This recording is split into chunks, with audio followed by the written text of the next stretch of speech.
CT scan করানোর পরে উনি রিপোর্ট দেখে বলতেছে যে টিউমার হয়েছে, ব্রেন টিউমার। শারীরিক কন্ডিশন ছিল হচ্ছে সে শোয়া থেকে উঠতে পারতো না, ইভেন হচ্ছে ওয়াশরুমে যেতে পারতো না। আমরা 2-3 জন ধরে তারপর ওয়াশরুমে নিয়ে যাওয়া লাগতো। ইভেন হচ্ছে সে উঠেও বসতে পারতো না। করার পরে এখন আলহামদুলিল্লাহ টোটালি সে হাঁটতে পারতেছে, নিজে নিজে চলতে পারতেছে, খাওয়া দাওয়া সবকিছু।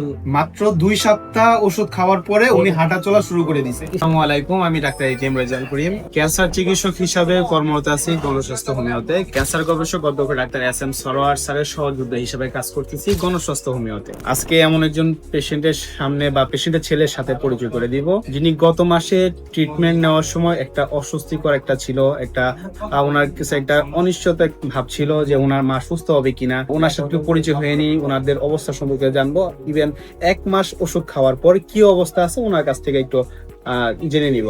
আসসালামু আলাইকুম। ওয়ালাইকুম আসসালাম। ভাই কেমন আছেন? জি, আলহামদুলিল্লাহ। কি আপনার নাম? আমার নাম তানজিম আহমেদ। তানজিম আহমেদ। জি। আপনার বাসা কোথায়? আমার বাসা হচ্ছে খিলগাঁও, চৌধুরীপাড়া। খিলগাঁও চৌধুরীপাড়া। চৌধুরীপাড়া। আচ্ছা, আপনার মার নাম?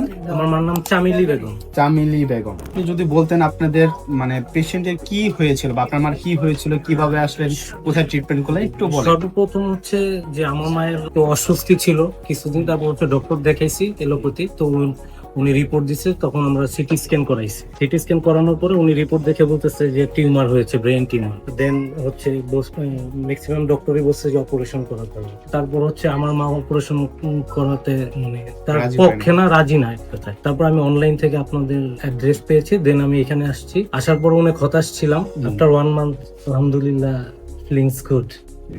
আচ্ছা, উনাকে যখন আমাদের এখানে প্রথম অবস্থায় ট্রিটমেন্টের জন্য আপনি আসছিলেন, আপনি একাই আসছিলেন, একেবারে ওই দিনও রাতের শেষ বেলায় আসছিলেন। তো তখন উনার শারীরিক কন্ডিশন কি ছিল, কি অবস্থা, এটা যদি একটু বলতেন। শারীরিক কন্ডিশন ছিল হচ্ছে সে শোয়া থেকে উঠতে পারতো না, ইভেন হচ্ছে ওয়াশরুমে যেতে পারতো না। আমরা 2-3 জন ধরে তারপর ওয়াশরুমে নিয়ে যাওয়া লাগতো। ইভেন হচ্ছে সে উঠেও বসতে পারতো না, সেন্সলেস অবস্থার মতো ছিল। কথা বলতে পারতো কি? কথা বলতো, বাট ওইভাবে না, মানে না বলার মতোই। আচ্ছা, আমি আজকে ভিডিও কলে ওনার সাথে কথা বললাম। তো আজকে 1 মাস ওষুধ খাওয়ার পরে আমাদের দীর্ঘ 1 মাস ওষুধ খাইলেন আমাদের এখান থেকে ওষুধ খাওয়ার এখন বর্তমান কি কন্ডিশন আছে, যে অবস্থা বাসায় রেখে আসছেন? হচ্ছে 2 উইকস লেটার হচ্ছে মার condition day by day improve করছে। করার পরে এখন আলহামদুলিল্লাহ টোটালি সে হাঁটতে পারতেছে, নিজে নিজে চলতে পারতেছে, খাওয়া দাওয়া সবকিছু। মাত্র 2 সপ্তাহ ওষুধ খাওয়ার পরে উনি হাঁটা চলা শুরু করে দিয়েছে। জি, মোটামুটি। তারপর এখন ডে বাই ডে ইমপ্রুভ করছে। এখন আলহামদুলিল্লাহ প্রথমে একটু ভালো হয়েছে, তারপর আর ধীরে ধীরে আরো ভালো হয়ে গেছে। জি জি, আলহামদুলিল্লাহ। তো এখন আলহামদুলিল্লাহ মা চলতে পারতেছে, নিজের সম্পূর্ণ কাজ নিজেই করতে পারতেছে। আচ্ছা, সবাই একটা কথা বলে যে ক্যান্সারের পেশেন্ট সুস্থ হয় না, ইভেন ব্রেন টিউমারের পেশেন্ট সুস্থ হয় না, সার্জারি লাগবে, ওটা সার্জারি করতে হবে। তো আমাদের এই ট্রিটমেন্ট, ক্যান্সার গবেষক অধ্যক্ষ ডাক্তার এস.এম. সরোয়ার স্যার, ওনার ট্রিটমেন্ট ব্যবস্থা সম্পর্কে আপনি কি বলবেন?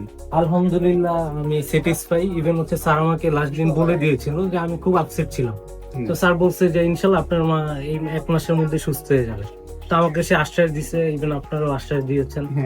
দ্যাটস ওয়াই আমি এখন একদম স্যাটিসফাই আর কি। স্যার কিন্তু ওইদিন বলে দিছিল মনে হয় যে একেবারে তাজা হয়ে যাবে, তাই না? জি। আচ্ছা, তাহলে আমরা একটু স্যারের সাথে একটু কথা বলি।